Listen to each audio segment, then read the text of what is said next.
was dreading this. Ah, 2019, thou art a heartless bitch sometimes. And with your bad movies, thou wert the heartless of bitcheses. A lot of these are opinion-based, as I made clear in my top 15 best movies of 2019. Here, these are my worst in terms of my opinion. These are some of my worst opinions of 2019. You know what? Fuck it. I need to be cheery right now because I'm getting into some of the worst batshit that I have seen in the past decade. And that's saying something. This is an opinion-based list. You aren't inclined to agree with me, but you're not allowed to disagree either. So, let's just get this out of the way. This is some of the worst that I have seen in 2019. Cue the top 15 or bottom 15 movies of 2019. Here we go, everybody.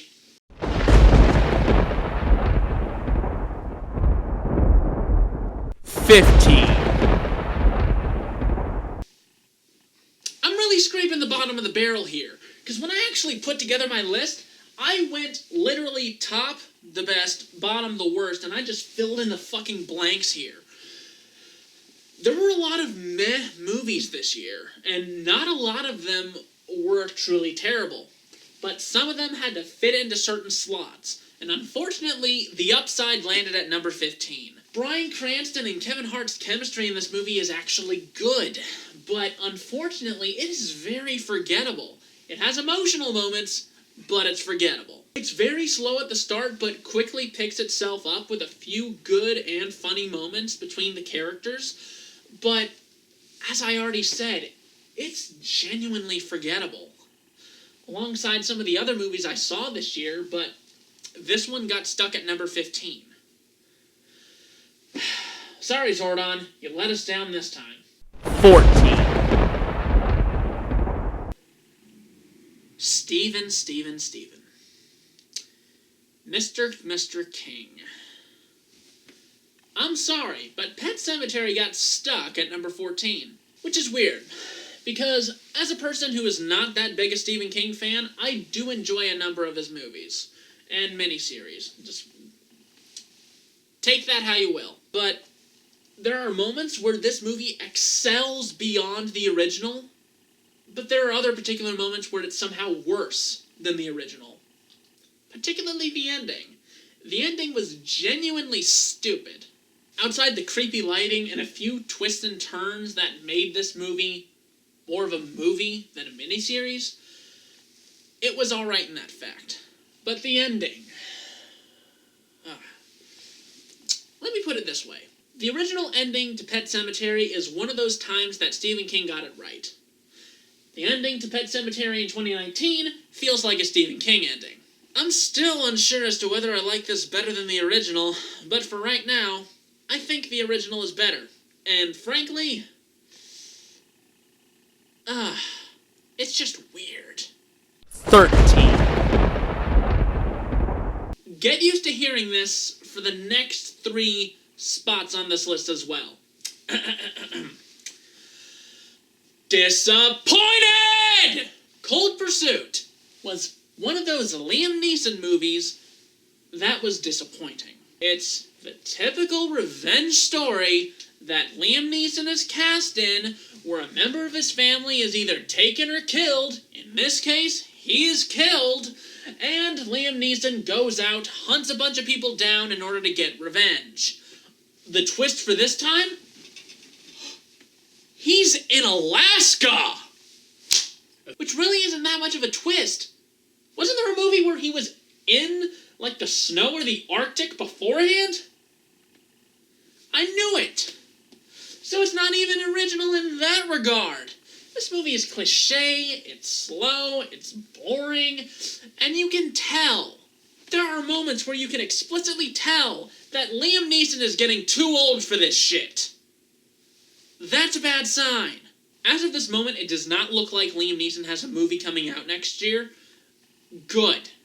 The man needs a break for the last 3 to 10 years where he has been shoveling out crap Or no, he has been cast in crap, because Liam Neeson can act, damn it. Liam, buddy, Bubby, give yourself a break, man.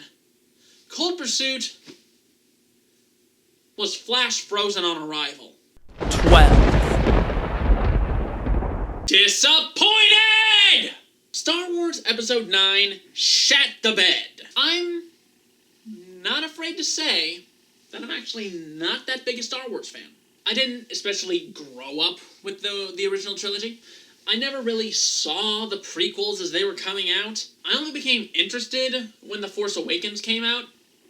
And after a few unnameable people actually threw the original trilogy and the prequels into my face at the time. And they're decent movies. They did a lot for cinema. The prequels shat the bed. The Disney trilogy started out promisingly. Force Awakens was decent. The Last Jedi is very, very much an incomplete puzzle piece. And Episode 9, God, The Rise of Skywalker was just disappointing. The story was unfocused. The acting was decent. The action was fine, but it was over-the-top nonsensical. On the topic of nonsensicality, the rest of the movie is full of that bullshit that makes it hard to appreciate anything that actually happens. I mean, we've got zombie Palpatine, vampire sucking the life out of two Jedis, one of which barely gets a line after he switches back to the light side. What the fuck? Bottom line is, this movie shat the bed because it was too busy playing collateral damage cleanup from The Last Jedi, when the person putting these movies together clearly didn't give a fuck and gave them to three different directors, when it would have been smart if the three directors collaborated with one another and talked about, the third director got fired. Oh, in this movie we can do this, and the follow-up, it can lead to this. But then the third director got fired, and then J.J. Abrams got handed the leftovers, which was like, I don't like The Last Jedi. Let's retcon this and fix that and and this is cleanup. It's fucking cleanup. Ow. Is it worse than The Last Jedi, though? I don't know. This finale to the Disney Star Wars trilogy was a flop. And somehow, I think it's worse than this. I don't like sand. It's coarse and rough and irritating, and it gets everywhere. Ugh. 11. Disappointed! Kylo Ren. He died. And apparently he teamed up with Bill Murray in The Dead Don't Die, which had a number of celebrities attached to it. It looks like Movie 43 all over again. But this time, they're zombies. Celebrities fighting zombies. It's like Zombieland, only not. The tone of this movie and the style of this movie screams B-movie. I'm okay with that. I would have been okay with that if the movie was at all enjoyable. It's weird, it's boring in places, the few chuckles I got were out of pity. It was disappointing. The ending was complete nonsensical bullcrap, and truthfully, I don't expect it to be winning any Oscars. But if there's any plus to this movie, I think it's the perfect movie to get drunk with your friends on. So if you want to see this movie, go down a couple of beers and some Smirnoff Ice or something. Because I'm telling you, you can't watch this movie sober. I mean, I did, but that's how I learned. Number 10.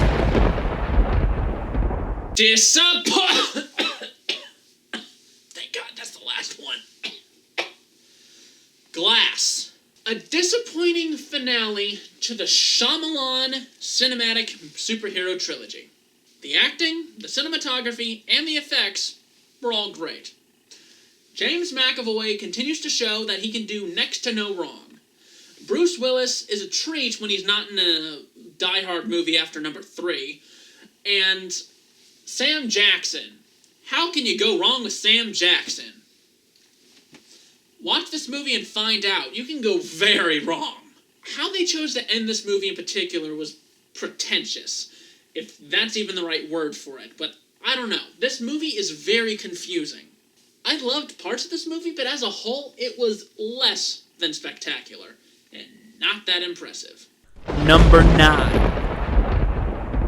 Alright, finish the disappointments as I get to number 9, which technically is another disappointment. And I have been saving up a rant for this one. Fuck you, Brie Larson! Well, this is a decent movie in its own regards. Fuck you, Brie Larson!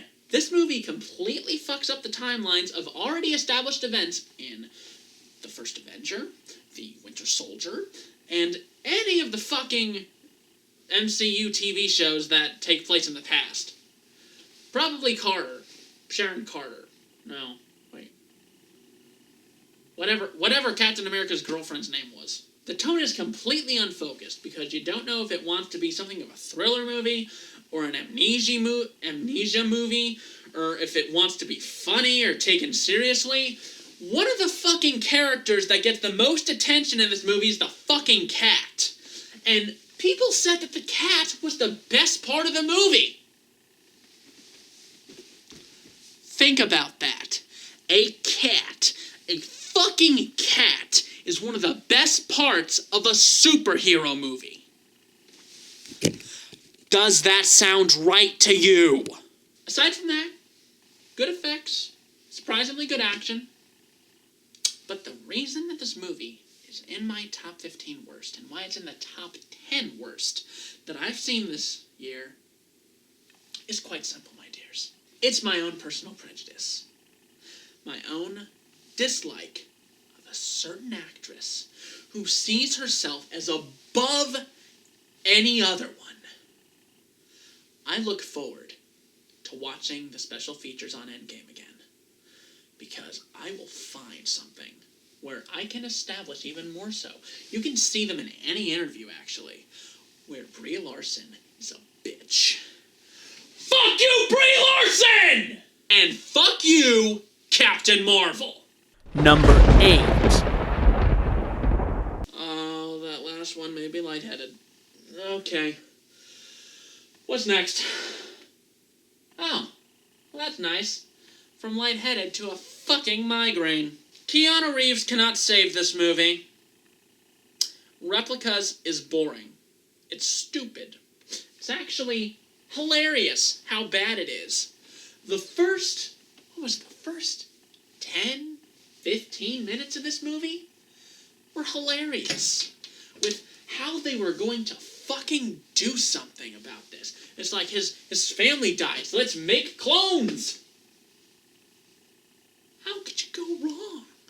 You can go very wrong. The effects are garbage. The acting from the kids is terrible. The premise is stupid. Everything in this movie happens at once. Doesn't give you a fucking second to breathe. And by the end of it, you're just wondering what the fuck happened and what the fuck did someone smoke in order to think of an idea like this. And to that person, I say, what are you smoking? Give me some, and you're fired. This movie is boring, stupid, and laughably nonsensical. Oh, and everyone's a fucking idiot. Number 7. When someone asks me about this movie, I ask, which version? And if they say, the live-action version, this is what I say to that. Fuck the live-action Lion King. Now, outside of that funny joke, what do I think about the live-action Lion King? It's the same damn movie! But they just sucked out all the color, sucked out all the emotion, and sucked out half the songs! Okay, they only sucked out Be Prepared, but that's still one of the essential songs. The changes they made to this movie were completely stupid. I mean, leaving out Be Prepared, changing Scar's changing his reasons for doing what he does? Changing his motivations? Are you fucking serious? And the entire lesson from Rafiki! Yes, the past can hurt, but the way I see it, we can either run from it or learn from it. He doesn't even hit Simba with his stick! That's the whole fucking point of the damn message! We actually did a podcast where we explained to our associate, the professor, how we felt about this movie, because Aisara Iwasaki also saw this movie, and she thought it was okay at first, but the more she thought about it, like us, well, not Tyler, because he knew from the fact that he was going to hate it because it's the same damn movie, but the more she and I thought about it, the more we thought, what the fuck were they thinking? Actually, I take that back. Aisara was upset from the start because Be Prepared, like most people who saw the original movie, I suppose, was her favorite song. It was my favorite song upon multiple viewings, and yeah, the Disney, you can, whoever the fuck made the live-action Lion King can go straight to Pride Rock and jump off and be engulfed by flames or eaten by hyenas. Now, there's one positive I'll give to this movie. It is that Timon and Pumbaa are probably the best part. But even they outstay their welcome. Number 6. Number 6, man. I am so over After. After all, After is over. And it's so cringy and boring. Imagine if Twilight was somehow worse. Take out all the vampire stuff. That might make it better. But it's essentially Twilight, minus the vampire stuff.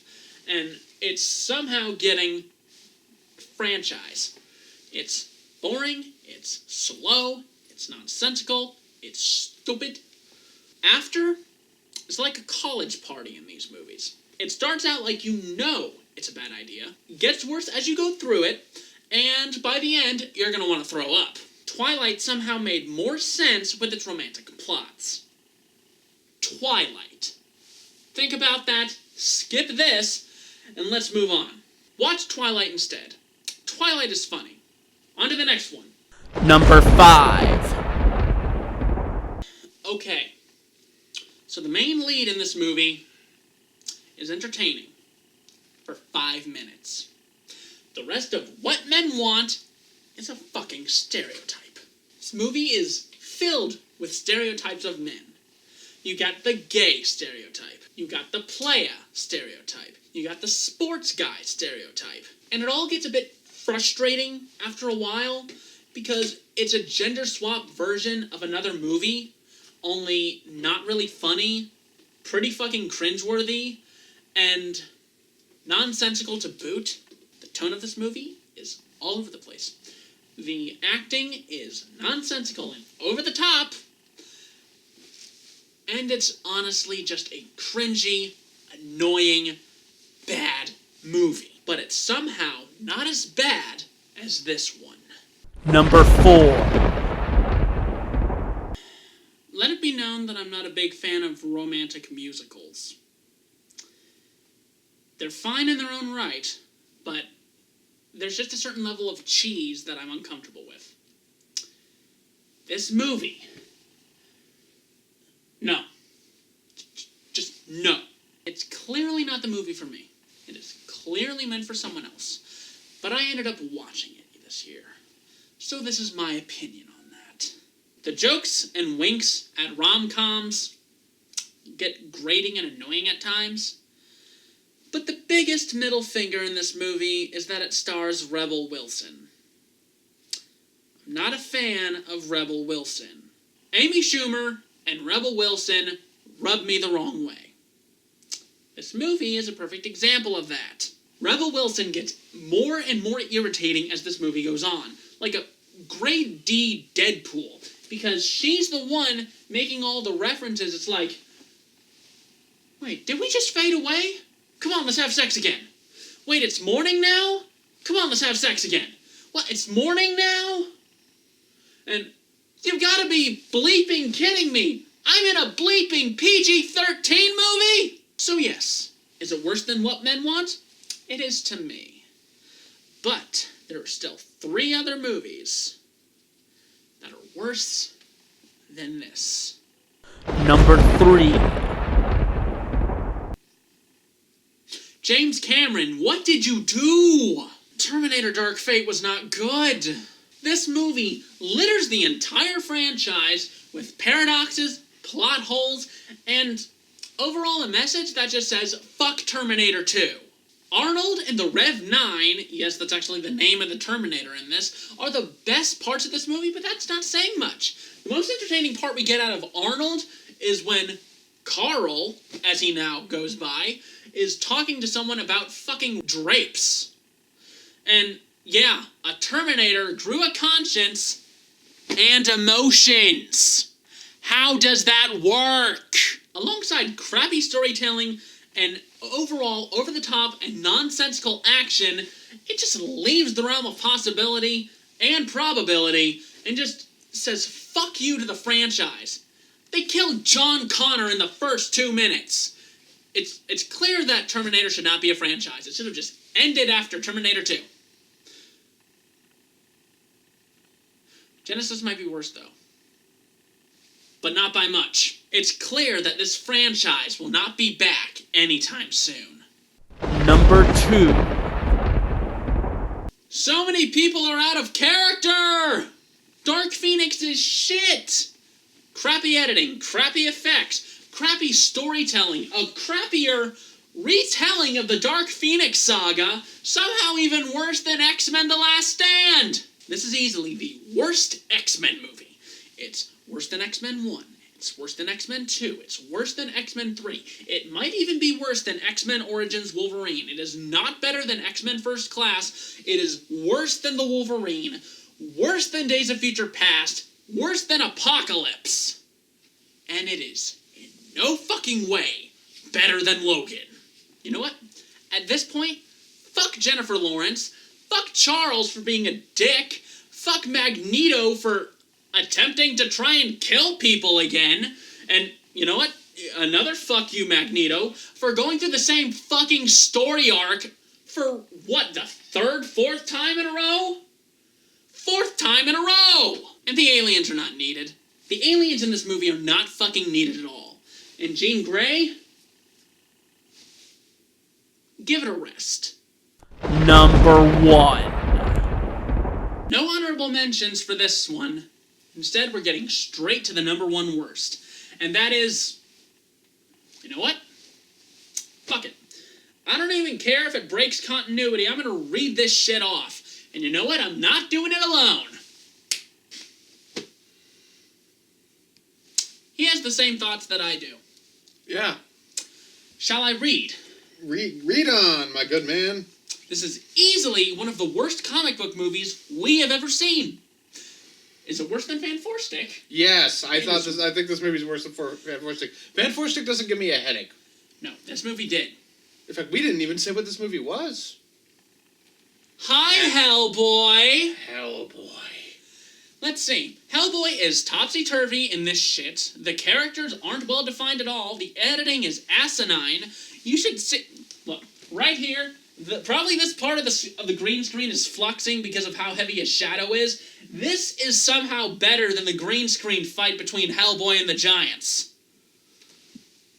Think about that. That's sad. Yeah, it is sad. On top of that, we have a mishmash of story elements from science fiction, magic, and Arthurian lore that do not go well together. It's like mixing a cheeseburger, throwing that into a smoothie. No, the whole movie basically just feels like, oh, that's cool, throw it in the movie. Oh, that's cool too, throw that in the movie. Oh, we don't give a shit if it makes sense or matches up at all. Let's just throw it in the movie. It'll be cool, people will like it. Precisely.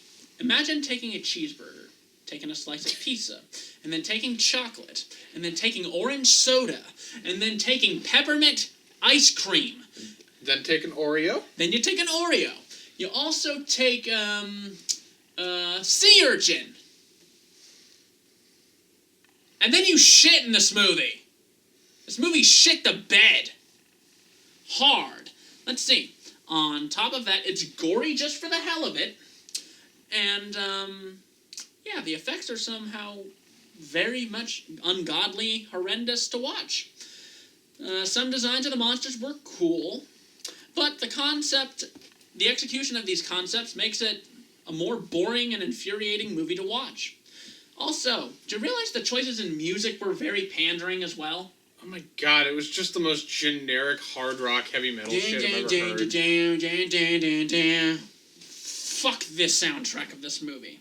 It was also loud and obnoxious for no reason other than they could be. Let's see, it's completely unbalanced, boring, and one of the worst things we've seen Hellboy's name attached to.